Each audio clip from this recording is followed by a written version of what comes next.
Welcome to Talksicology, brought to you by Recovery Unplugged, the place where we talk about all things substance abuse, recovery, and mental health, with guests offering varying perspectives and viewpoints. Hosts Joseph Gordo and Jason Cabello share about their addiction and recovery and other serious subject matter through lighthearted yet candid conversation. Welcome, everybody, to this latest...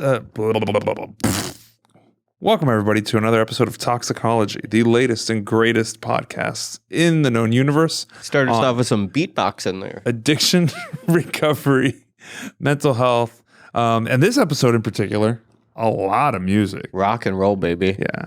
I love rock and roll. Put another dime in the jukebox, baby. Keep it going. Now you got to sing the whole thing. I love rock and roll. So come and take your time and dance with me. I saw him standing there by the record machine. Just kidding. Sorry. Okay, I'll stop. You said this whole song. Okay, you're usually not so attentive to my instruction, but I haven't seen you in a minute. How you doing, buddy? doing okay. Yeah, doing all right. Okay. I had a death in the family a couple sorry. days ago when my mom's sister in Chicago passed. So that was tough, but it was. She found out that she had cancer and just didn't want to. So fuck it. Yeah. I just said, well, it is what it is. So bittersweet, but my mom got to go out and spend some time with her, and you got to be there for your mom. Got to be there for my mom, and instead of trying to steal from her purse. Instead of stealing from her purse. Yeah, that's good stuff, man. All things pass. Yeah, silver lining. Silver lining. But we're here, and it's good to see you. New studio. New digs. Record ATX. Yeah. Shout out to Record ATX, formerly Permanent Record Studios. Grant and Mike. And the crew. They built this place with their bare hands. Yes.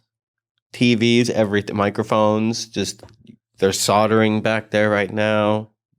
Fun fact, we're in Austin. This is built out of 100% recycled materials. This sustainable. It's all bamboo. Yeah, it's all bamboo. There's solar panels on the ceiling. No.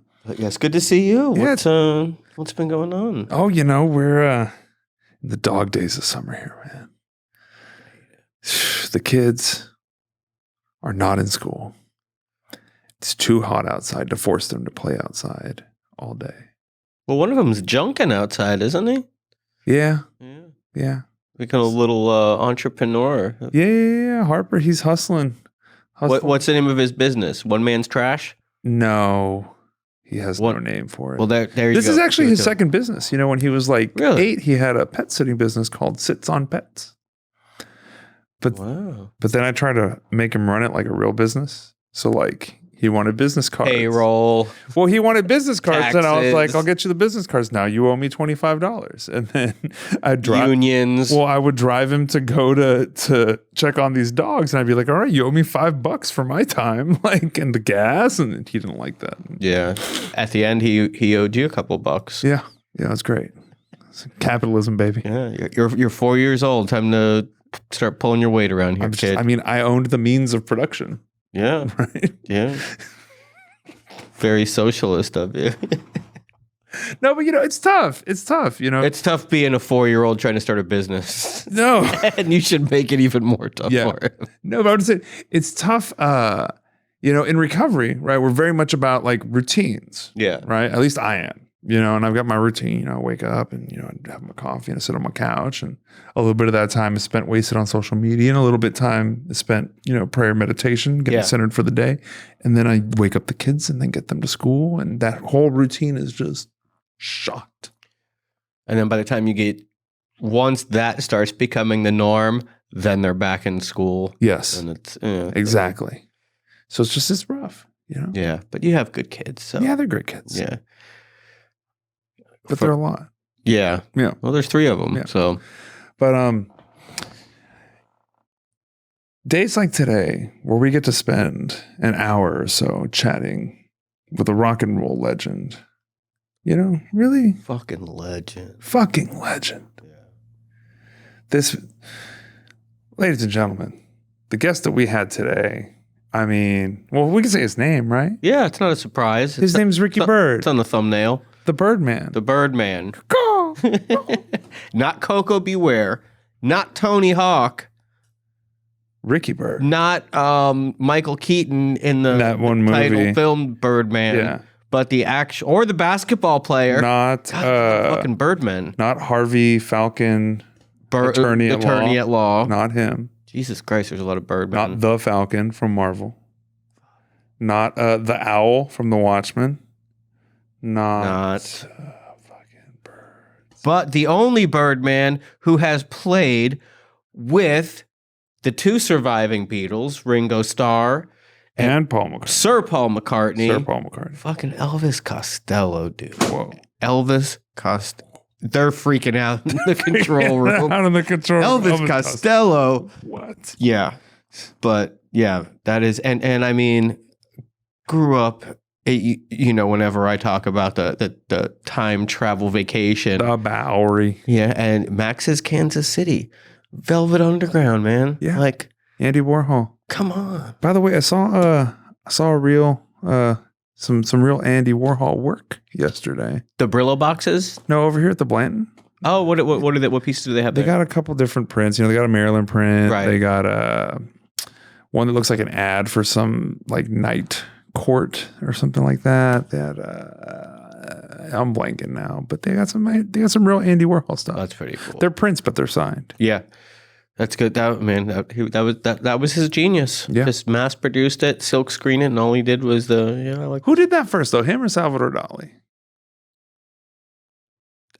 I don't know. I think so. I think Andy Warhol, it was the pop art of it. So he was the one that was taking Campbell soup cans, the Brillo, boxes, and then turning them. But they got some cool art. stuff at the Blanton. Check it out. It's like $12. I will. Yeah, I will. Yeah. Definitely. I like the arts. Yeah, I do. and the musical arts. I like the musical arts. But Ricky Byrd's story, man, it was such a, I loved how, we could have had him talk about music for 2 hours. We could have had him talk about recovery for 2 hours. 2 or 3 hours, yeah. And I don't know about you, but it always blows my mind when I meet someone who's got, I'm not going to spoil how many years, but a significant amount of years. And days. Who's still doing the deal, still going to meetings, still carrying a message, still, Yeah. I could probably do better about some of those things. I could do a lot better.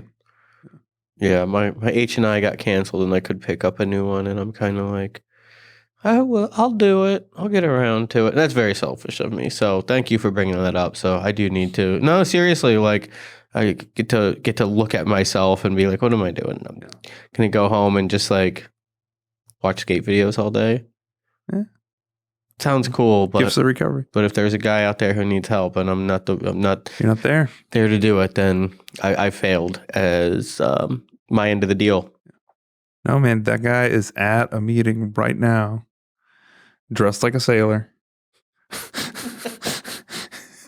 wearing an oversized hoodie from Zoomies. Okay. And needing somebody to show him the way to stop sticking needles in his arm. Yeah. But you're here instead. Thanks, man. Piece of shit. I don't know how to come back from that. That's because it's the truth and it hurts. That I just gave you a taste of what my internal monologue is about myself. Is it? Is that? Oh yeah. What a dick. I'm fucking horrible. You're a piece of shit. Yes. But mostly to myself. I know. You're the guy who they talked about, any alcoholic alone is in bad company. Yes. That they meant you. Oh yeah, it's gross. It's gross. But you're good company to other people. How does that work? Just a mask. Just bullshit. It's fucking one of the great mysteries of recovery. Well, it's the eighth wonder of the world here. What is it? The egomaniac with an inferiority complex. Yeah. I'm a little heavier on the inferiority. Have you ever watched Winnebago Man? No. The guy who's trying to. So it's this guy. Look it up. It's hilarious. You'll love it. It's a guy trying to get through a written script on selling Winnebagos, and it was done in the 80s. So it's bad video version, and he's freaking the fuck out, and he's like, I don't want any bullshit from anybody else today, and that includes me. Yeah, that's me. Yeah, that's me. Well, should we get... Yeah. So Ricky Byrd, music legend, wrote, there are iconic songs, and there are iconic songs that you hear the first 2 seconds of, and you know what it is. Most people know all the words, at least most people my age, most people your age. I'd imagine it's transcended time, generations. Well, I mean, they play it at sporting events. You know, Jack White talks about like Seven Nation Army. How they played at sporting events. People don't know it's Jack White. They don't know what the song is called, but they know it, right? I Love Rock and Roll is like that. And he basically equates it to modern day folk music. And the guitar tone on that solo. We talked to this dude for like over an hour, and he was just sitting, chilling with us, and like a normal man. Yeah. Well, without further ado, ladies and gentlemen, rock and roll legend, Mr. Ricky Byrd. There he is. Hey, Ricky Byrd. Ricky Byrd. Welcome to the show. The legend. Thank you. It's a pleasure to be here. No, wait a minute. There? Well, no, I'm here. With us. You're there or I'm here. It's a pleasure to be. It's a pleasure to be. Yeah, it's like Keith Richards says, it's a on stage. It's a pleasure to be here. It's a pleasure to be anywhere. Yeah, I mean, considering that we've all... it's good to be here. That's what he said. Yeah. The three of us are all probably lucky to be here. There's no doubt about that, man. I could imagine. I grew up idolizing everything that you probably grew up in. Pre-Giuliani, New York, CBGBs, all that stuff. That is, we do a thing towards the end of the show called Rapid Fire Question Time. And one of the questions I always ask is, if time travel vacationing was an option, where would you go? And I'm always hoping somebody says the Bowery in 79, of course. But that's what, like, I just romanticized all that stuff growing up. Here's what I figured out getting to this age. Nothing was actually as good as you remember it. Well, that's the romance of it, right? Well, I'm sure you were bored more often than not. And for example, when I was just talking about this with somebody. When I was like 16, CBGB's was the Bowery, right? I was more of a frequent flyer in a place called Max's Kansas City. Oh, okay. So which was on 17th. Yes, exactly. 17th and Park. It started out as the first owner, Mickey Ruskin, opened it as a place where artists could hang out. And most artists had no money, so they would pay him in art, which is where the art came from that was saying. And some of them turned out to be famous artists. Yeah, right? That's Warhol and Velvet Underground, where they all got their stomping grounds, correct? Right. So, but the early 70s is where I started to hang out there with my friends, and it was already a rock and roll hangout. In fact, I'm writing a new song, or I'm recording a new song soon, called "What a Time We Had," right? And it's all about that. It's all about me, my starting out stuff. And I have a line in there about every band that came through New York City, they'd be playing the Garden, right? Or something. They'd always wind up at Max's Kansas City, see? And where the bands went, that's where the girls were. Right. And that's why we went. That's why you had to be there. Yeah. Yeah. And that's the deal, right? So that was my place. I went to CB's, I was less of a punk, more of a like British kind of, I was more influenced by the mod Stones. Scene. Yeah. Okay. The Stones of the Faces. Yeah. Rod Stewart and that stuff.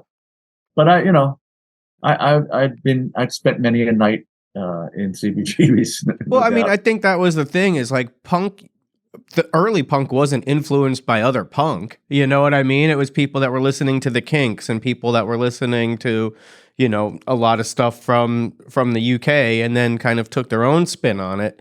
And then it became this thing. And then, well, I would love to hear the Ramones. Like, what bands were those guys in before they were the Ramones? Like, right. Were they playing like Honky Tonk Woman in bars or something? And then they just decided to. Well, I mean, look, and then they minimized it, took all the chords away, just played faster, and wrote songs that became the Ramones. Did they play other stuff? I never, and I knew those. I mean, I knew Joey probably out of all of them the most. I didn't really know them, Right. but him I hung out with a couple of times. That's the kind of thing, because Kiss started here in New York, right? Yeah. So there was a club in Queens. And we used to go there. I used to play there when I was 16 years old. So somewhere around there, called Coventry, and they would play there all the time, without their makeup, probably with their makeup too, but without. And we used to go to these loft parties. Those were big in the 70s. People would throw loft parties because everybody lived. It cost nothing. It was a dump, but it was a loft, right? And it was always kind of in the garment industry area in Manhattan, where all the lofts were turned into places to live. All of these like factories. So they played there. I went to loft parties. The New York Dolls would play and all this kind of stuff. But those guys, Ace I'm sure he grew up playing Stone stuff and Kinks and this and that. Yeah.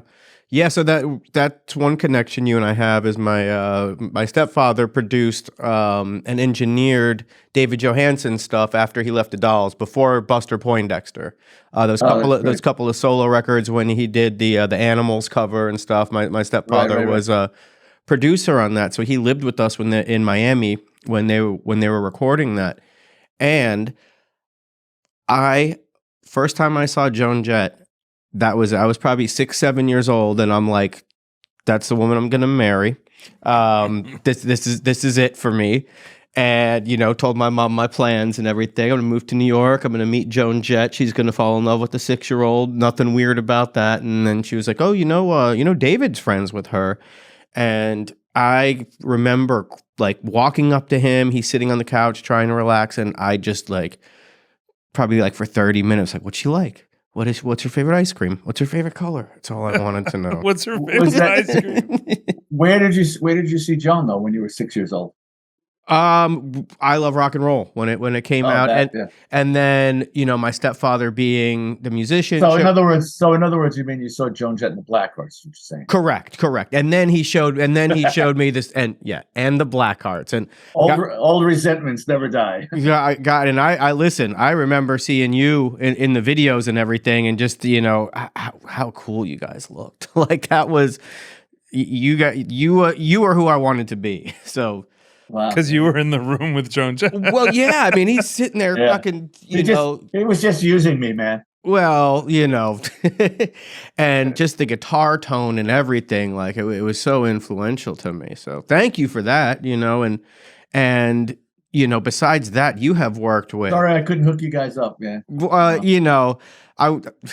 the time I turned 7, I had seen a picture of her with her underarms, and there was some hair there, and I think I was like, I'm sorry, Joan, I can't deal with it. But anyway, Jason, not into body hair. I was picky at 7, and it didn't get much better. But you have worked with, besides being in the Blackhearts, I mean, the people that you have worked with, it's just incredible. I mean, I saw, as far as your Wikipedia says, I mean, you worked with Paul McCartney, Ringo Starr, Elvis Costello.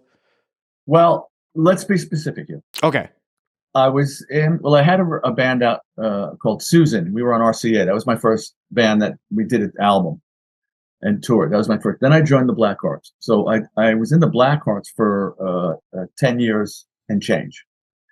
Then I went out and I did an album and a radio tour with Roger Daltrey. No big deal. I'm not being flippant or anything. I'm just trying to get the facts, my friend. Yeah. And then I did Ian Hunter from Mott the Hoople, which was one of my favorite bands when I was a kid. He called me and he said, I'm doing my usual tour of Scandinavia this summer and England. Would you like to be my guitar player? And then we'll pick up a band there that I use. So I did that, right?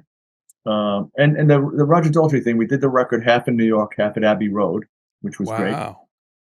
And then we came back to New York. When the album came out, we did a radio tour. And we did some TV, like Letterman, Dennis Miller, Regis and Kathy Lee, a couple of others. Then after that, what happened? And so those are people that I've played with, right? Toured with, played with that way. And then I, much later in the early 2000s, I played with Southside Johnny and the Asbury Jukes for like a year and a half. And then I did a very short tour with John Waite, the singer, because we were friends from the I ain't missing you at all. The 80s. Yeah, great. Yeah, I had to play that. I had to learn that. And now all those other names, what happened is like I fell into this thing where I became this guy, which I love and am completely grateful for. I was always asked to be in these house bands, like these all-star bands for these big charity events. Right. And, Cleveland, we did a bunch of them at the Rock Hall, not at the Rock Hall, in the Convention Center, which is a very famous place in Cleveland where like the Who and the Beatles played. And in fact, when the Blackhearts were inducted with Joan in 2015, it was at that place. And then we play all over the place, all over the country, these charity events. And so I was in this all-star band. It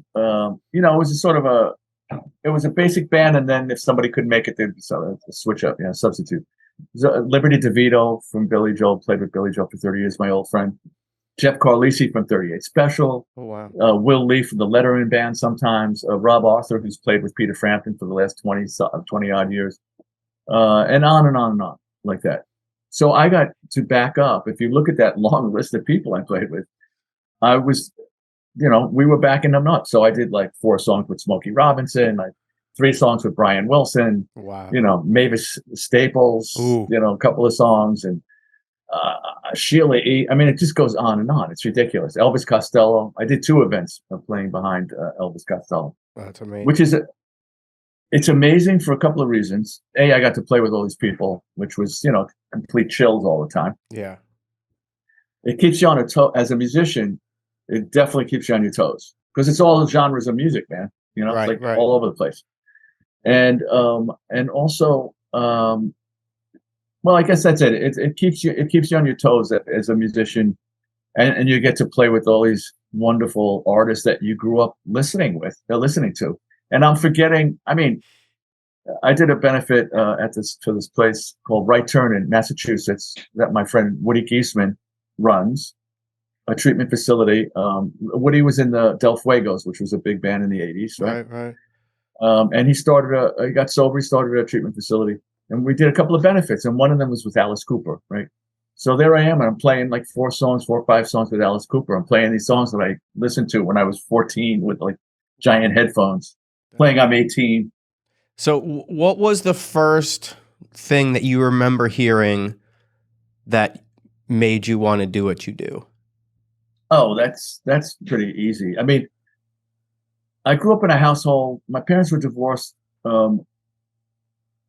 At certain points, I grew up in the Bronx up until the time I was like 13. Then we moved to Queens, and there was always music playing. Now, if we lived with my grandparents, there was always like Dean Martin, Sinatra, World War II music kind of. Yeah.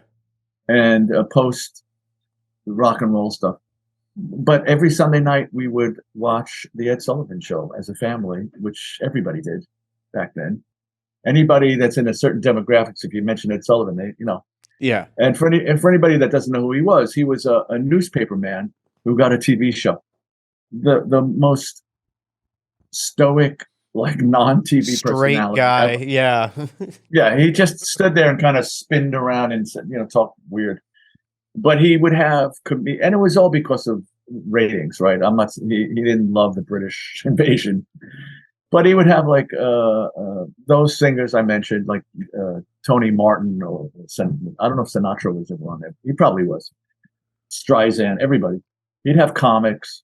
He would have Broadway shows. And he would always go to the audience and say, tonight in our crowd, we have heavyweight champion Joe Louis, and the guy would stand up and wave, That studio was the David Letterman studio, and also Stephen Colbert's studio. Shit. Yeah. David Letterman's. And I've done Letterman a couple of times, so I got to sit in that studio.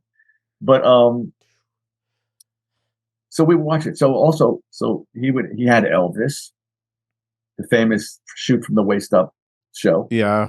Don't want to show. And then, of course, can't show that pelvis.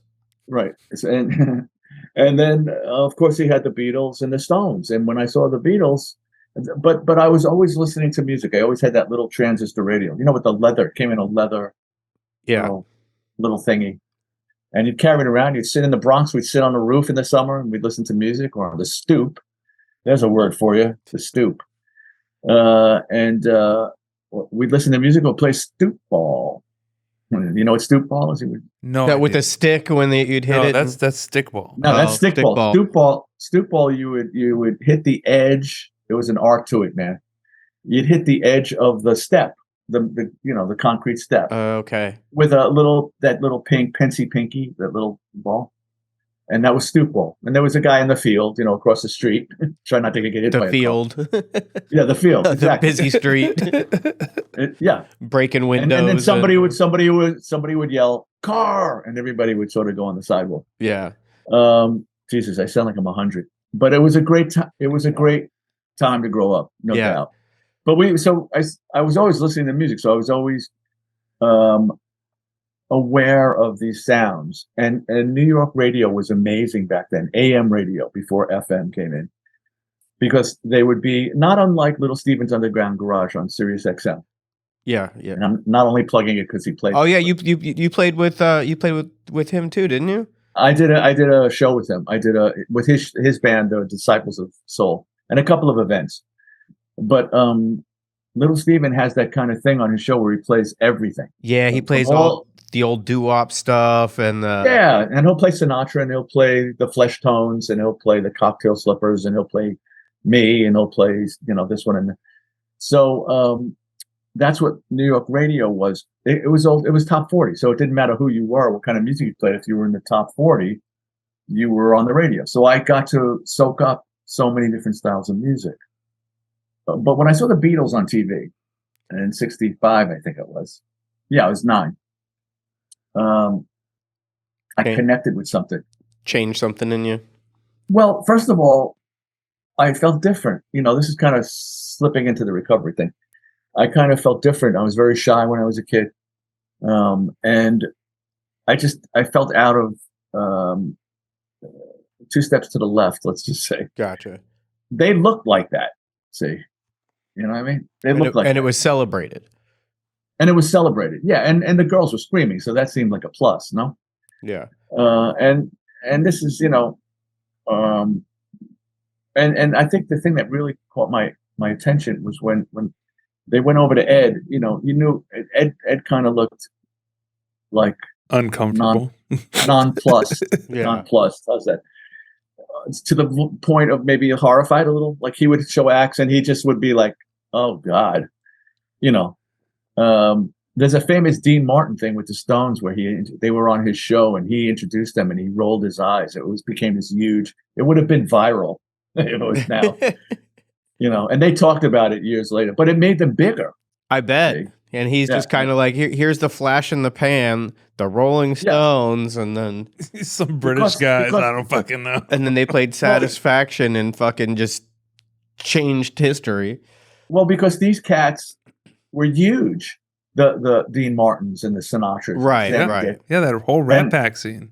All of a sudden, this new music came in, and they felt their careers slipping away.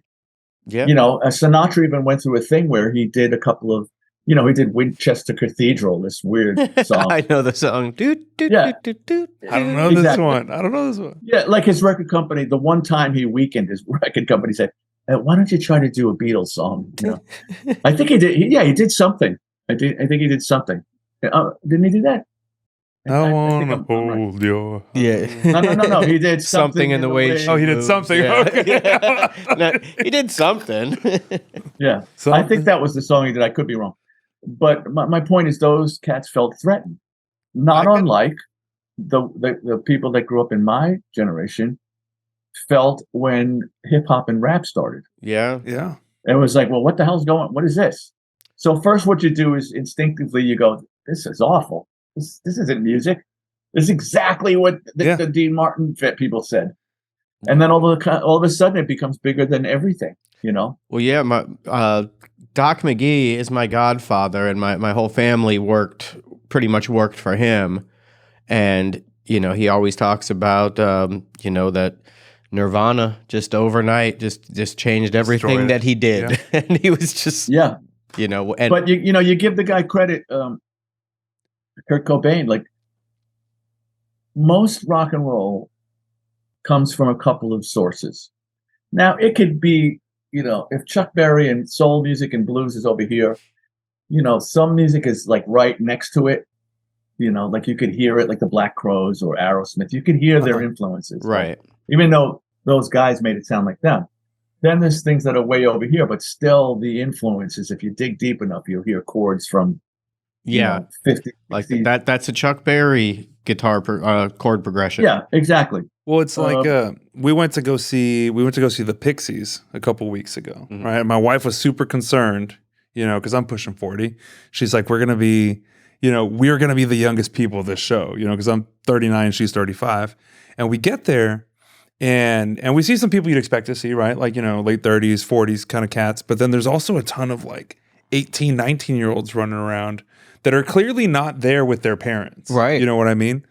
And, we started talking a little bit. And I was like, I think that there's some bands that transcend like genre, time, whatever, to where like cool high school kids will always love them, right? Yeah. And it's your Pink Floyd, your Nirvana, your Bob Marley, the Pixies, and as we go through like every new, like, oh, this is the end of music, there's this new genre coming in, like there's certain artists that do something that like, that's it. This is a thing forever. You're going to be a t-shirt at Target and at Hot Topic. There's a Pink Floyd t-shirt in every high school in America right now. Exactly. Well, it's but now, granted, there's some people that don't know whose t-shirt they're wearing. Correct. Absolutely. It's just cool t-shirts. Yes. But people like, there's music that doesn't stand the test of time, but still is popular. It sounds like it's from that time. Mm-hmm.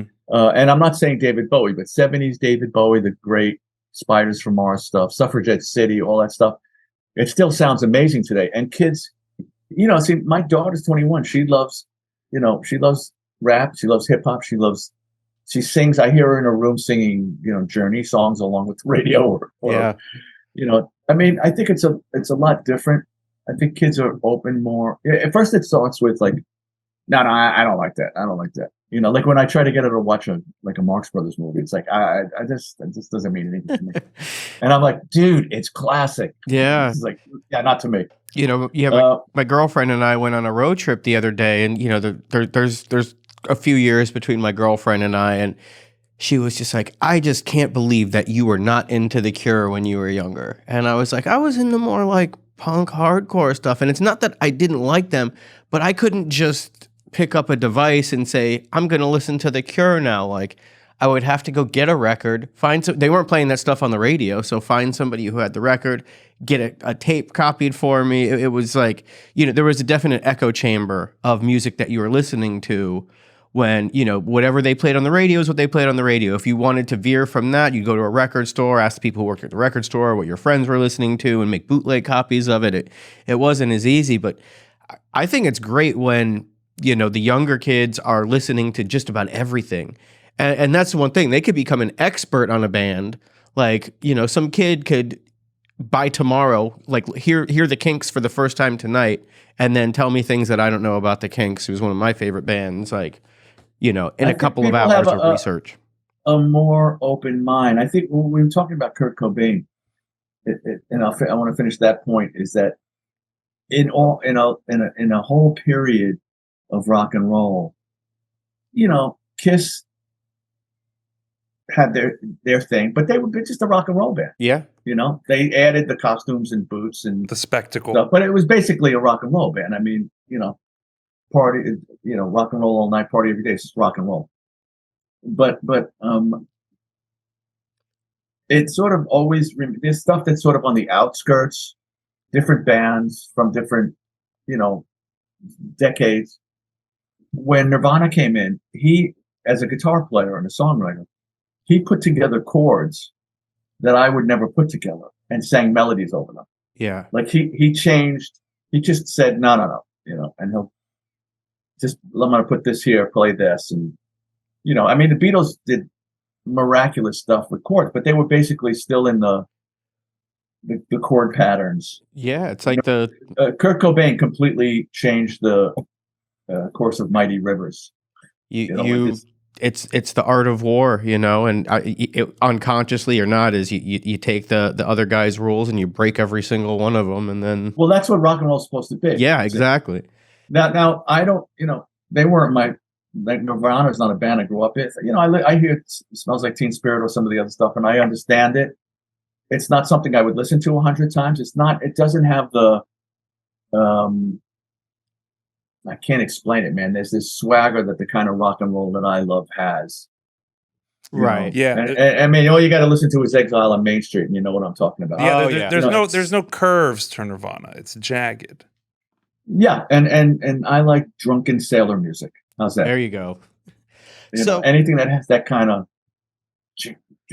yeah. And it doesn't have to be the Stones. I mean, there's like a ton of bands that have that feel. And if I hear it in a modern song, I'm like, oh, cool, man. It's good. So besides our love for music, I think there's at least one other thing that we all have in common.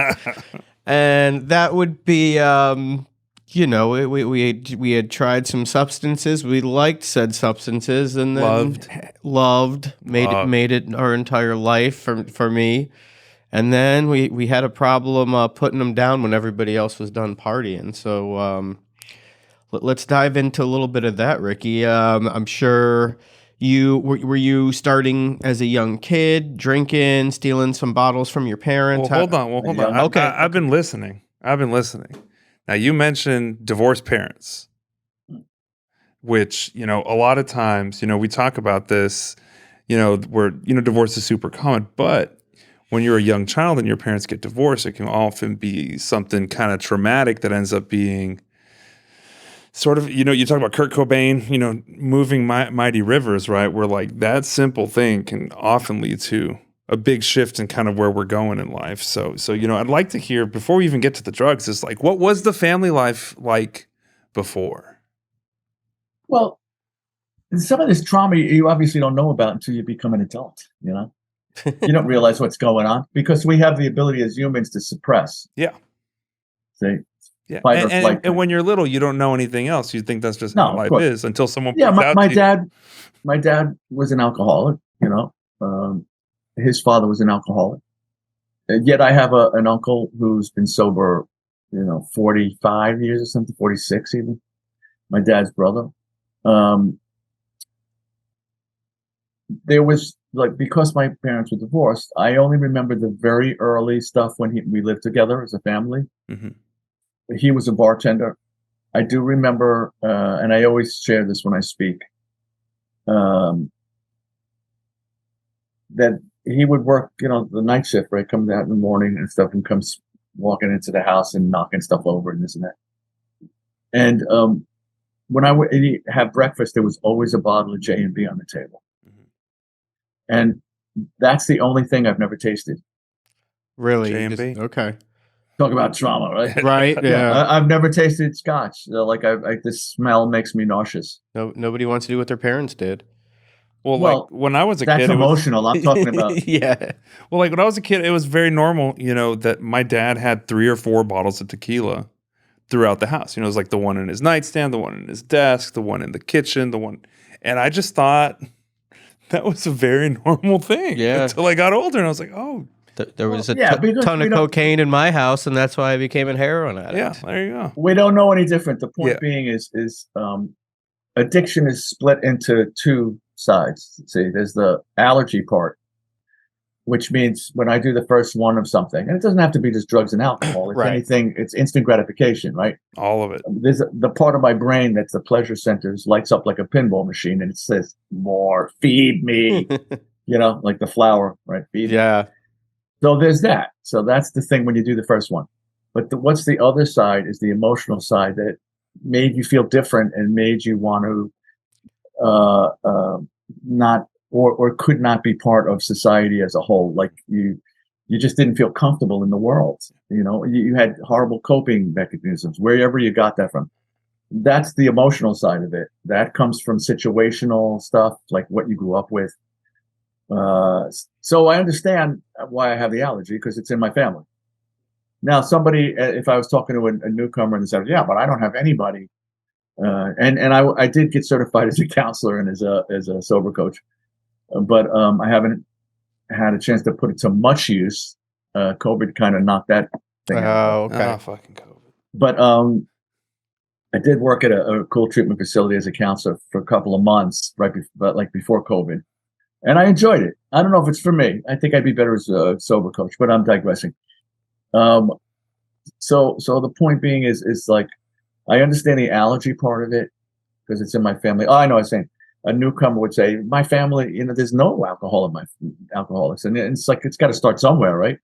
I mean, it's got to start somewhere. But the emotional side is, I don't know. I was just a very shy kid. I just know, all I could tell you is as a fact, everything else is just me, sort of guessing, is when I smoked my first joint at 13, the world seemed a lot better. Yeah. I used to talk about the world goes from black and white to Technicolor. It's like that. Yeah. As soon as I get high, all of a sudden it's I can see it all. Were you the one who said that the first time that you heard somebody say the first time they got high that it felt like they were breathing with the full capacity of their lungs for the first time? Sandy Beach used to say it. Yeah, he had his first drink and he felt like he could breathe with his full lung capacity. And as time goes on and we're in recovery for a long time, we love to exaggerate and make it very dramatic. Like, I don't know if I took my first hit of pot and I just went, yeah, maybe. How long's this been going on? Right. But I do know I wanted more. Right. I just like the feeling. You know what I'm saying? Because everybody wants to be Bill W. Right. So people just get very. I want to do acid and ride around on a bicycle. People get large with their stories. Yeah. But the thing being is that I knew that everything seemed a little easier, like when I was smoking that pot, and then I got used to being in that headspace. Music sounded better, food tasted better. I was just 13, bro. Yeah. And I didn't smoke every minute of the day at 13, but I do know, like, around 14, 15, when you're smoking with your friends and somebody says, I got to go home, man. I got to do my homework. And I was like, well, can we just, let's finish it. There you go. Yeah. More? That was, yeah. And that's the difference between me and the other kids. Well, that I just kept wanting more. Well, I know for me, when you're first starting, right, you don't have access or the money to do it 24/7 like you kind of want to. But even when I wasn't smoking pot, I was thinking about pot or listening to music about pot or, reading a High Times magazine or... When's the next time I'm going to smoke pot? When's the next time, like even before I could use the substance every day, it very much started to kind of consume my thoughts, my energy, let's put it this way. Also, the timeline, I'm talking about the early 70s, right? So it was the pot generation, and also it's funny because somebody put something up on Facebook of this concert that I went to, which turns out I was 15. I'm surprised. My mother wouldn't let me go to Woodstock because that was 69, right? At 72, I think she let me go. Did she let me go or did I You went. You went, yeah. Yeah, and my friend had a car, so we drove. There was like 7 of us in a car. But it was the Pocono Raceway Festival, and it was like all these great Rod Stewart and the Faces. Oh wow! Edgar Winter's White Trash, Humble Pie, Three Dog Night. I mean, it was like a whole list of bands that I loved and listened to. So I'm 15, bro. And we go up there and we got a giant bag of pot in the car. And we're driving to Pennsylvania, and we get pulled over by the cops. And I remember we threw the bag. My friend reminded me. We threw the bag out of the car window. It was like a Ford. Galaxy or something, small car with about 8 people like stuffed into it like a freaking sausage, and we threw the bag of pot out, right, and it landed. The cops drove right over it, so it was under the cops' car, and they came and they talked to us, and it was a little Cheech and Chongish. Dave's but not here, man. They let us go. We said we're going to this concert. Okay, just drive safely. They drove off, and then we found the pot. You retrieved it. There we go. We retrieved it. Good. But kids. We went up there, and it was this long Woodstockish parking. Like people would park miles away and walking. And the first thing that happened is me and half the crew lost the other half that had the car keys in the car. So it was like it started to rain. Couldn't you just text each other and be like, "Hey, where you at, man?" Oh, if only. So it was raining, sleeping in the mud, just like you would think. It was great. It was amazing. But I drank some wine. Somebody handed me some wine and it had acid in it. So I was tripping and I was smoking and I was tripping and I was smoking and and we wound up, like 4 or 5 of us wound up hitching home on acid back to at that point I was in Queens, New York. So I started early. That's like early to be, rocking and a rolling, And So- by then I was hanging out in the city and stuff. And it just progressed. As if you hang out in the city and you're 15, 16, phony proof, you're hanging out with older people. Yeah. Right? In the clubs. So Max's Kansas City, I started drinking, it went from beer to like vodka to Jack Daniels and, Remy or whatever, and somebody would hand, hey, take this pill, man. It'll make you feel fabulous. And, what is and it? Who me, cares? yeah, exactly. So me having an alcoholic, an addict system, I just kept taking anything and more and more and more. But it was all still, it wasn't like today with, and Quaaludes, of course, lots of pills. But, and I had wonderful times on Quaaludes, That's what I But, hear. I hear that. Yeah. I feel bad for kids that didn't get a chance to try that. But it was like the love drug, bro. I don't know what to tell you. But the point being is, today you have kids that age that are doing Oxy, and in turn, there's fentanyl and fentanyl in anything. Everything. In anything and everything. Everything. So I think they have a shorter lifespan than we did. It took me 18 years until I came into the rooms. And yeah, there were people that were shooting dope back then, they were the kids that were on one side of the schoolyard, with leather jackets at that point. And, some of them, or most of them, are not with us anymore, or they're still doing, maintenance, Yeah. every day that they go down to the place, and do their maintenance. But it was an 18-year trip, and it started to turn a corner when cocaine came into the picture in the late 70s, 79-ish. And then I took to that like a freaking duck to water. That was your thing. That was your That was the thing. That was that, and then combining stuff, and all the despair and maniac behavior came from cocaine. And then you would get too high, so you would drink a bottle of Jack Daniels, and you would take pills. You know the story. Yeah. And then snorting a little bit of dope. Luckily for me, I mean, I was told, I'm not going to say who, said to me that no, you were doing heroin at my house because the coke was so pure. I was mixing it. Oh.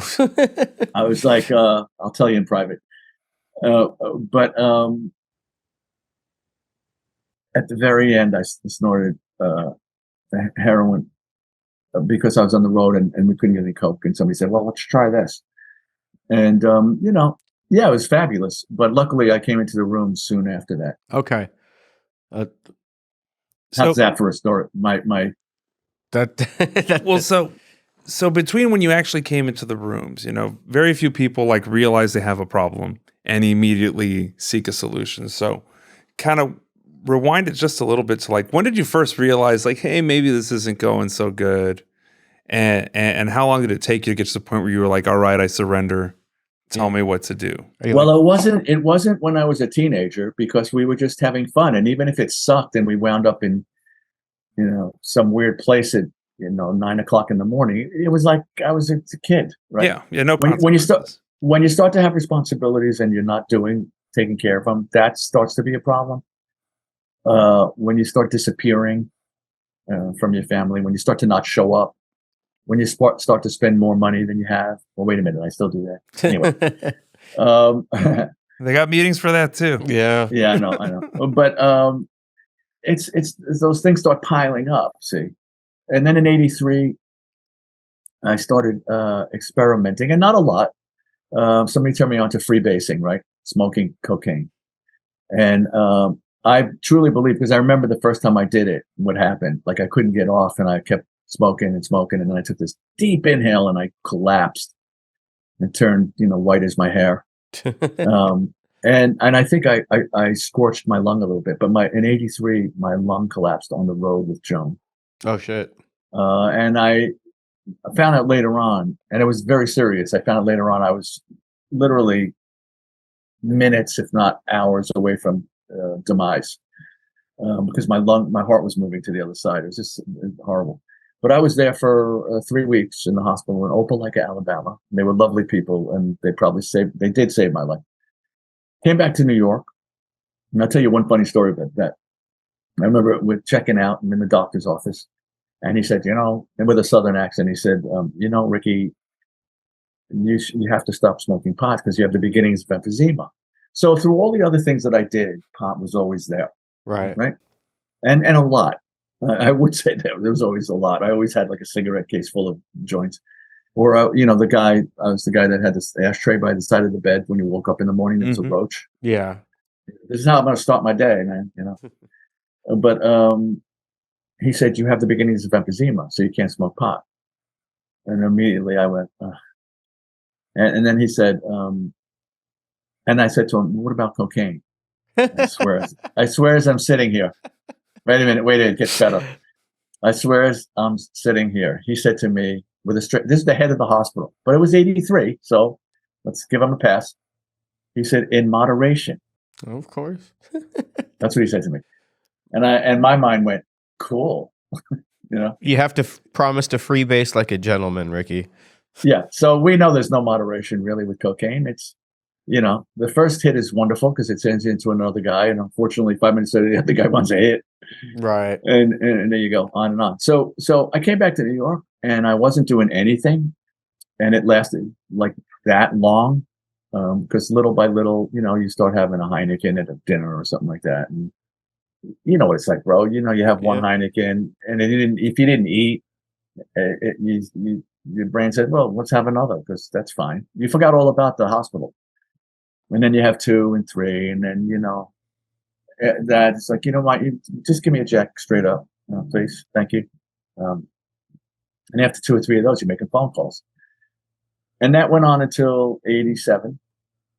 And bad stuff happened all the time. I don't do drunk logs, man. I told you the cocaine thing because it's funny. Yeah, and it's only funny because I'm sitting here. Right. But it's everything you can imagine and more. All the stuff that happened. Did I have more access on the road because I was in a rock and roll band? Okay, maybe. But I knew plenty of junkies in the garment industry. Right. And in the cooking industry. The only thing I think it was different in the music industry is, and being on the road back then, it's changed quite a bit because there's nobody selling records. When people are selling records, it's like, yeah, do what you want. But now it's like all business, as far as I know. I mean, there was obviously exceptions, but back then it was a free for all. See, and everybody looked the other way because as long as you were playing rock and roll and you were doing the right thing and selling records, everything was cool. Wasn't even looking the other way. It's what do you need? What do you need to keep going? And it was always there, dude. No matter what place we were in, from here to freaking Australia, I could always find the guy. I think that's like when I got sober, I was touring. I always found a meeting no matter where I was, right, in any country. The same thing was with drugs and booze, so it is the same skill set, right? Like when you're looking to cop, and you're on the street and you can spot the guy who knows where to cop. But when you're in recovery, I think I talked about this a while back, I'm out to lunch. I see 2 random looking guys who don't look like they should be friends, and they're sitting having lunch in the middle of the day, and you can just kind of see, like, they're talking about a big book over sponsor. there. Yeah, I know what's how about this? Yeah. How about when you're sitting with your family in a diner and you hear people behind you talking about like recovery, and your ears go up, like, it's the antenna. Quiet. I'm listening. Yeah, exactly. Start taking their inventory. But no, I always say it was my antenna because I remember being dope sick and being somewhere, I think it was in Chicago or outside of Chicago. And I was just like, Jesus Christ, like, I don't want to have to go in the hood to get this stuff. And I go into a gas station and I just see a guy and I knew he was the guy. This guy. And it was just like, my antenna was up. And now on the other side, now it seems like people could come to me for help now and know like there's something like, I don't know what it is about this guy, but like, hey man, like, well, I was telling Joseph, this is a few months back. I've been skateboarding my whole life and still do.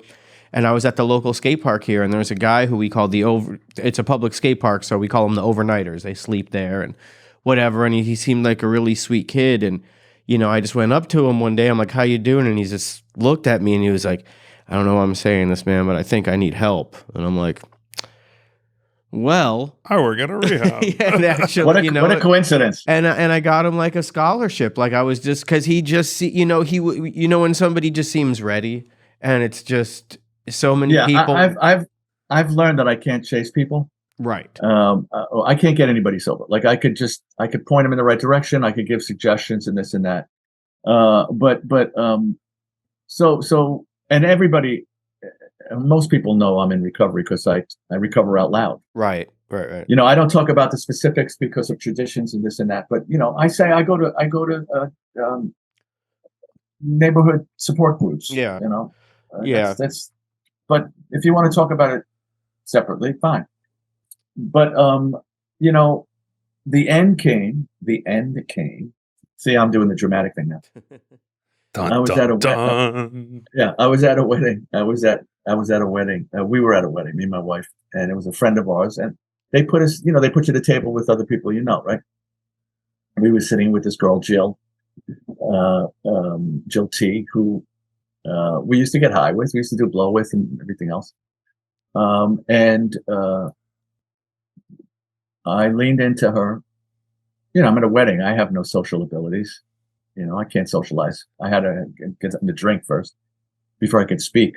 And then I leaned into Jill and I said my two favorite words at the time, which was, you holding?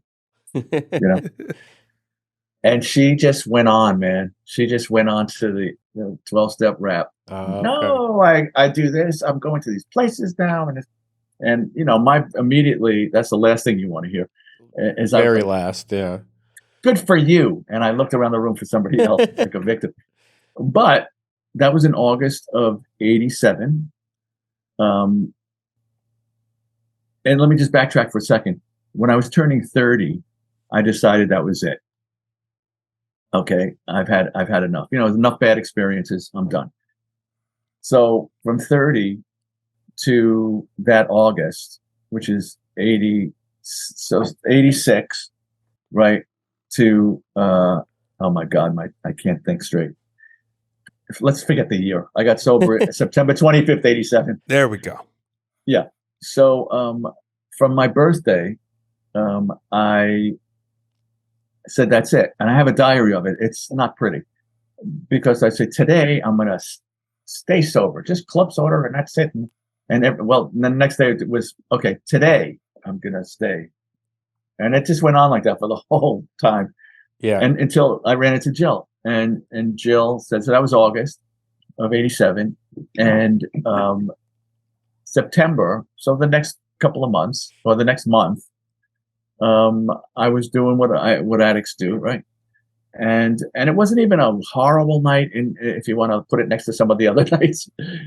But I just wound up standing in front of the mirror in our apartment, just 128 pounds, nose bleeding, the whole thing. I don't have to go into it. Yeah. Bloodshot eyes, this and that. And I just looked in the mirror and I went, wow, this isn't good. And I called Jill, and the next day she took me to my first meeting in Manhattan. And I've been clean and sober ever since. So I'm coming up on 36 years, September 25th, 1987. White Chip Wonder? First meeting? That was it? First meeting, bro. Wow. And I always say that because, being in the, not only the community, but talking to newcomers as a person in that community, but also as a counselor and that stuff, people raise their hand. I can't go to meetings. I hate meetings. I don't like.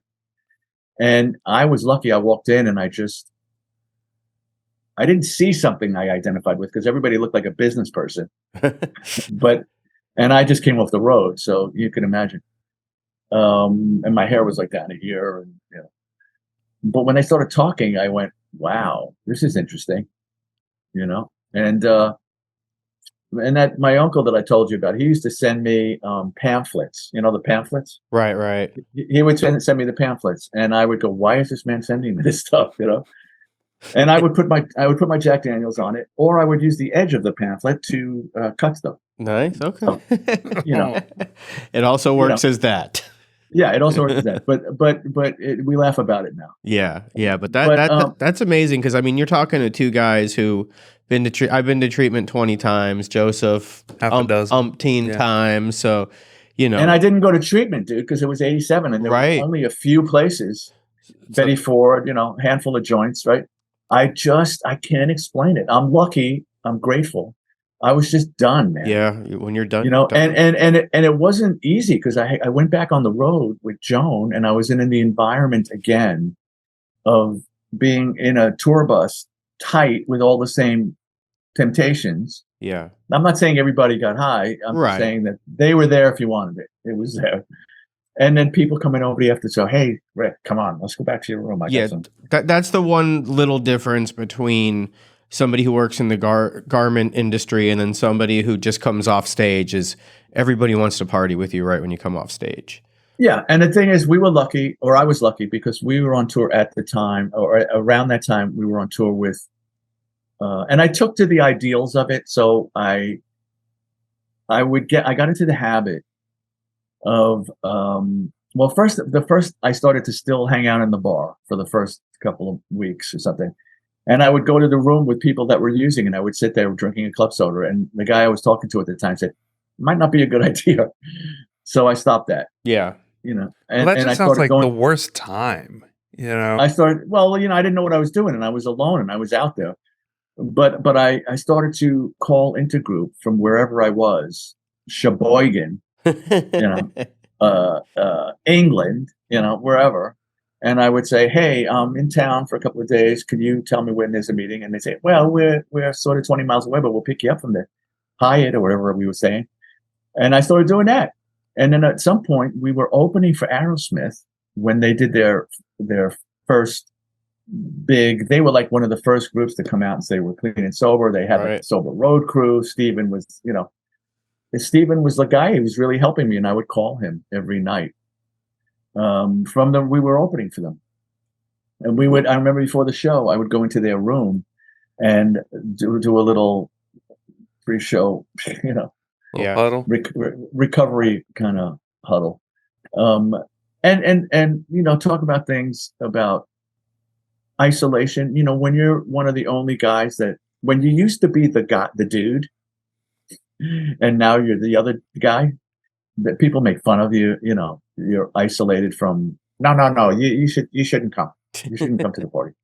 You go through this stuff, and I'm not unique. Like, forget about the music business outside. Same thing. A lot of your friends treat you differently at first. You lose friends. Some you need to lose, but sometimes some of your friends don't want. They think they're doing something for you, so they don't invite you to things. There's a lot of that you have to get through. They don't know how to tiptoe around the certain things, like. But then you get to be an example.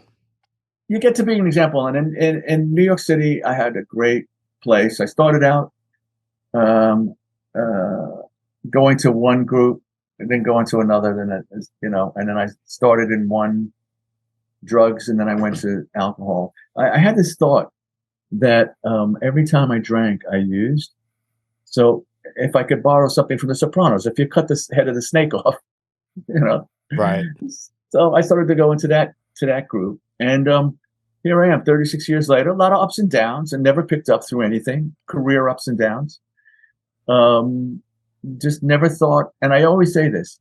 This is the miracle part: is from the person I was, and I've made a ton of mistakes in recovery. No, let's not overshadow that. But I've never thought, as bad as things got, and things got bad where I was completely on the dole, as they say.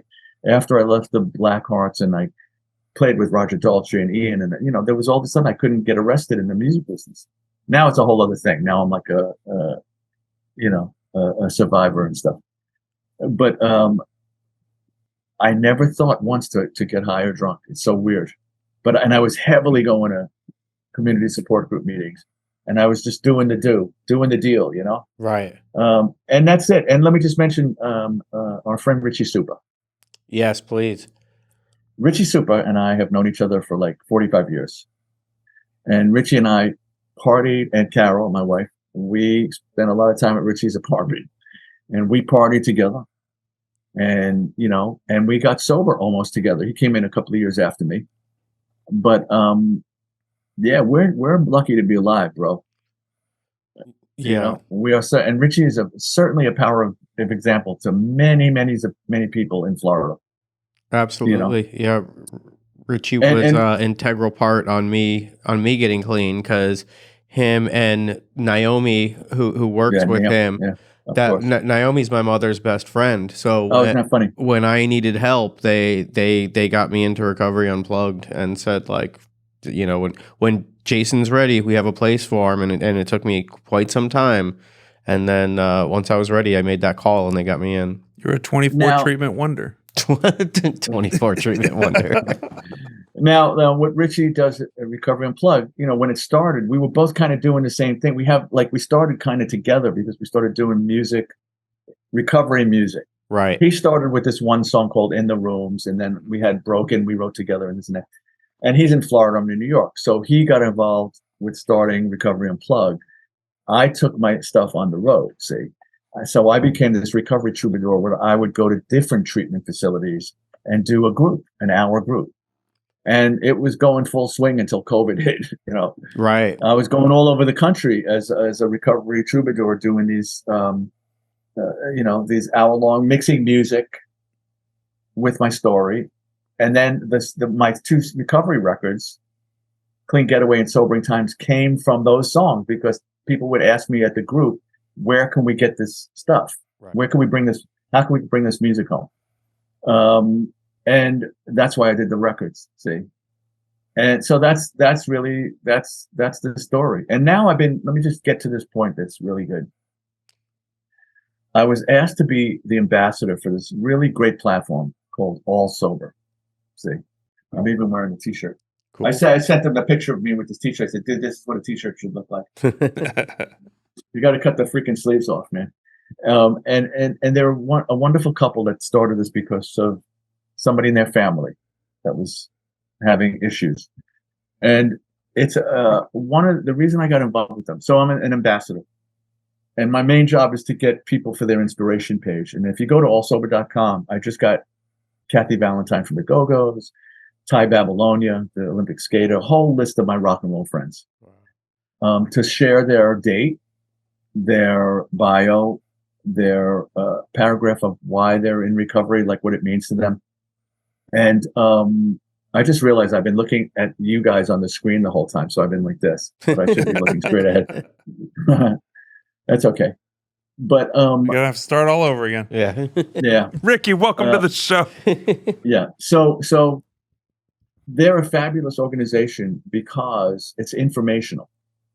And people contact me all the time and say, I'm having issues, and can you help me find a place in Pennsylvania? Or do you know somebody that knows somebody that knows somebody? And I think there's like a lot of information out there, but it's all over the place. Mm-hmm. And allsober.com is a free app that has all the information in one place. And it's really it's a fabulous app, and it's got a lot of content. And they're going to be doing, there's going to be meetings on there, and there's going to be all kinds of cool jazz. They're going to do an employment, the employment assistance kind of thing. That's a thing for the future. Hopefully we'll get to go, we'll put together my recovery, like a little recovery touring thing that my group would travel. And if I may, let me this is the part that I'm an idiot about, that I can't remember.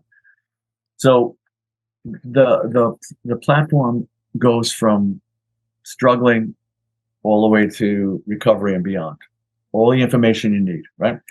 So the platform features 7 key sections that cover the entire journey from addiction to recovery: help and information, group support, treatment and recovery, community, relaunch, jobs, like finding what do I do now, sober lifestyle, and inspiration. And the inspiration part is what I'm helping with now, that page. But I wouldn't recommend it if I didn't think it was a really cool site. Like if you're in, let's use Sheboygan again because it's a funny word. I think Johnny Carson used to say Sheboygan all the time. Yeah. For a laugh. You're in Sheboygan, you need treatment, and you go on the site and you put in where you live, what insurance you have, and it'll give you different options. And everything's vetted, of course. So that's something I'm proud to be doing now. And I'm going to be doing a whole bunch of cool stuff with them. I'm trying to integrate my music with All Sober. But even if you go to the inspiration page, you're going to see people you grew up listening to. And the list is growing all the time. I got a couple of cool baseball players that I'm talking to, trying to get content from. Oh, nice. That have changed their ways and means. No, but that sounds like a wonderful platform, because I know I talk to families all the time that, they never wanted to know anything about treatment, and then they find themselves in this situation. And they don't, they look at websites and they're not sure what half these words mean, and if it's in network or out of network, and what kind of therapy, and is it affordable, is it ethical, is it a good treatment center. It's so hard for them to navigate all these waters, And that's the thing. I was getting parents and that's how they started, because they were parents that were completely afraid, overwhelmed, and didn't know where to start. And that's why they put this together. So people can at least take that weight off their shoulders. Here's a place that has everything a person, and once the person gets into recovery, there's all this other cool stuff on that could help them navigate through the next couple of years. You know what I mean? Yeah. Great resource. Great resource. There you go. It's a great resource. So should we go ahead and what did you run out of steam? No. We go ahead, Joseph. Yeah, is it that time? Yeah, it is that time. All right. Well, now it's time for a little something we like to call Rapid Fire Question Time. It's Rapid Fire Question Time.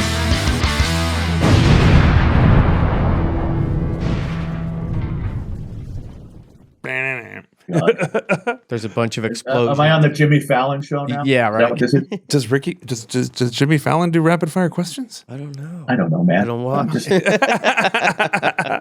Oh, he stole our bit. He did. He stole our bit. We'll have to talk to him. All right, Jimmy Fallon, you're gonna hear from me. Let me just say before you start that. Yeah. One thing me and my kid have been, I try to find shows. Luckily, she loves Marvel. Okay. Her and her boyfriend love Marvel movies, and I'm like a huge fan. And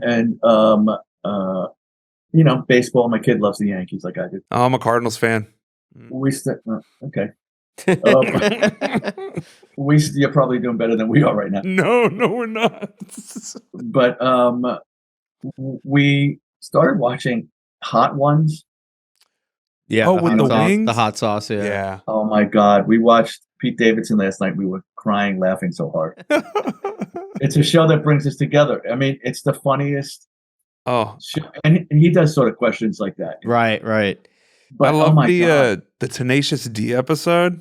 Have you seen that? I didn't see that yet. Oh, Tenacious D is so good. You'll love it. Watch that one. That's the next one you got to watch. Okay. Yeah. So what we're going to do now is we're going to ask you 5 questions, rapid fire style. Try not to think about them. Try just to answer them very quickly. I don't think you have any problem with me not thinking about it. All right. So to get us started, I think about food all the time. So my first question is almost always, Ben & Jerry's comes to you and they say, Ricky, we'd love to make a flavor in honor of you, much like Jimmy Fallon has a flavor, right? What would you put in this flavor, and what would you call it? Well, I love chocolate is my favorite, period. Always has been. But I do love coconut. See? All right. So maybe some chocolate ice cream, chocolate fudge, coconut. Do they put nuts in their thing? It's whatever you want. Yeah. Oh, you can put. This is Ricky Byrd signature ice cream. Yeah. Yeah, I would make it like a sundae, but with chocolate ice cream, coconut.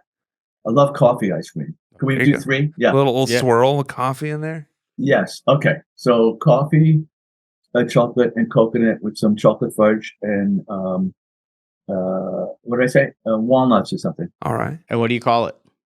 It would have to be a hot mess, no? Hot mess. That's Love good. it. I like solid. What was the last concert you paid to go see? Crap. I have not a clue, man. I don't really. obviously I could get into a lot of concerts. That's why I always ask the industry people this question. I don't know. I don't remember. It was 74 and I went to see But I'll tell you which concert I didn't go to. The Who were playing in New York, and obviously Roger's a pal now. Yeah. But he said, this is how your life changes. He texted me and he says, we're playing in New York at the so-and-so. Would you like to come? And I didn't go. I mean, it's just like you just get to a point. And granted, it was the very end of like the pandemic, like where people were going out, but it was still weird. Yeah. I think there was that. The older you get, the more you think about the drive, the parking, what time I'm going to get out of there. You don't understand. Carol worked for the Stones, publicity for something. They were playing in New Jersey. So we're in Queens. Mm-hmm. And I don't think they played in New York proper. They played in Jersey, Meadowlands. Let's just say the Meadowlands. And she said, we could get the best. We could be in the pit, man. We could get the best. And they're my favorite band, period. Right. I mean, I love The Who and all that. And I was like, dude, I'm not driving to New Jersey. I don't care. I don't care. I don't care who's playing. I'm not going to park, and it's going to take an hour and a half to get out of the parking lot. It happens. All right. Next question. You mentioned you're a Marvel guy. Yes. So you can have the superpowers of any Marvel character, but you're still you, Ricky Byrd, trying to use them in your everyday life. Whose powers do you choose and why? Well, first of all, I'd have to be Birdman. Because that was that's my nickname, right? Yeah, I could imagine. Back in the old days, I was the Birdman of alcohol. So, think it over. Birdman of Alcatraz. Okay. I like it. Yeah. Okay. Well, I love Iron Man's powers. I don't know, man. How about eating as much as you can without getting fat? Oh, I would love. I believe that's the Hulk's power. That's it. That's the Hulk's power. Is that the Hulk's power? I don't know. Aren't I powerless? Isn't that the whole point? Oh, that was good. Well, so's Robert Downey Jr., but he still gets to be Iron Man. That's true. I'm a professional, my friend. There you go. I'm going to say, except being powerless. That's my power. Okay. All right. That's a good That's one. the power. Yeah. It is a powerful moment when you figure that out. Wow. I'm going to stick to that Birdman. There you go. What is one album? But I'll be sitting there with that freaking Ben and Jerry's thing. But I don't gain weight. See, that's there the you thing. go. Wow, cool. What is one album that you could not live without? At this point, I could probably live without anything. But I go back to Exile on Main Street. Every picture tells a story. The faces. Yeah. Stuff that makes me feel 14. There you go. I like it. Love it. I don't think I'm attached to anything. I'm going to give you a little analogy here.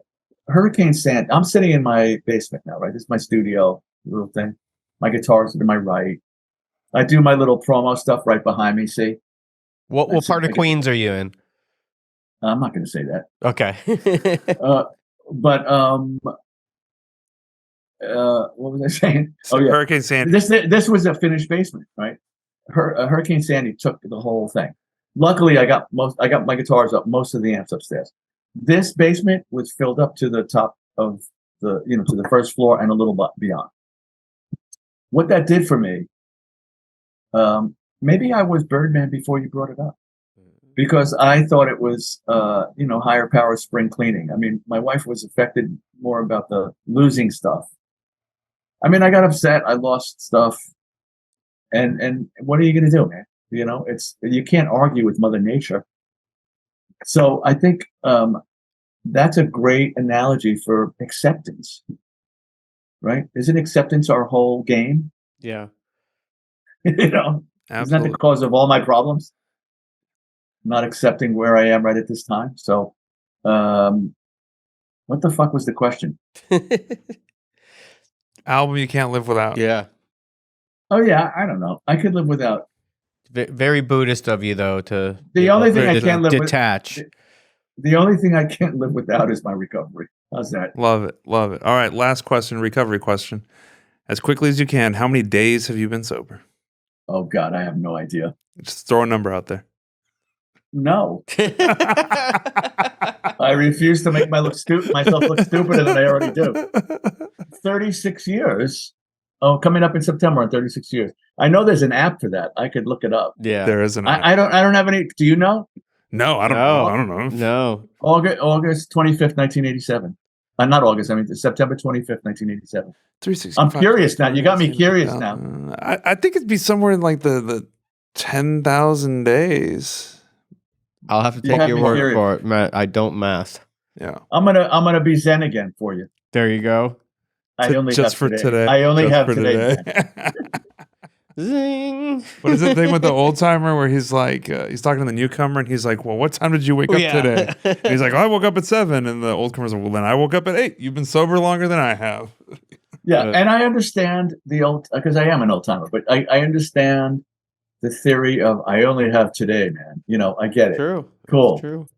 I know, but dude, I'm coming up at 36 years. I got to I've navigated through this ass life of all. I mean, have you not seen what's going on in this world? You know, I've gotten through it without picking up a drink or a drug. Like I haven't had to numb myself. So Ricky, you have been sober 13,148 days. Wow, isn't that cool? That's an impressive number. I was just calculating in my head the whole time. Wow. And then what I'll give you is at the end of that you could say one day at a time. One day at a time. That's the bite. That's the sound bite. Yeah. Yeah. I guess because we want to keep that going. But I got to stand up for the freaking work I put into this. Yeah. That one day at a time adds up, man, and sometimes it's not easy. No, and I remember and that's why I still go to community support group meetings. Not so much because I'm going to run out and cop, see, at this point. I mean, I will never say I will never use again. I say I have no intentions of using again. But I go to meetings for the community part of it, to see other people like me, to see my friends in recovery, to hear the newcomer remind me that I'm not missing anything out there, see? And to keep reading, to keep doing this, you know, the step meetings, and this so I keep hearing it over and over again, because it's hard to remember stuff after a while, you know. but I go to say, and when I go to this one meeting and I love it, and it's like cheers. Hey, Ricky, you know. Everybody knows. Hey, Norm. Yeah. Hey, Norm. You know, and it's like in the world that we live in, where it's like, oh my God, shut up already. You walk into a place and everybody's glad to see you, and you know, you don't talk about the stuff that's going on outside. That's a relief, you know. And it's just, you're there for an hour of it's like you unplug what do they tell you to do when you're Verizon or whatever your TV thing is? Just unplug it for 30 seconds and then plug it back. Turn it off and then turn it on again. Well, no, they tell you to unplug it. See? Oh, okay. Just turn it off. That's what really reboots your TV and fixes everything. That's what it is, right? Recovery Unplugged. For 1 hour, a shameless plug.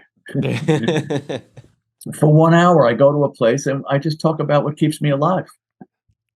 That's great. And ticking. Keeps me ticking. Well, that just sounds like the cat's pajamas. No. You did it. Wow. Tied a ribbon around the old oak tree, didn't you? Yeah. Wow.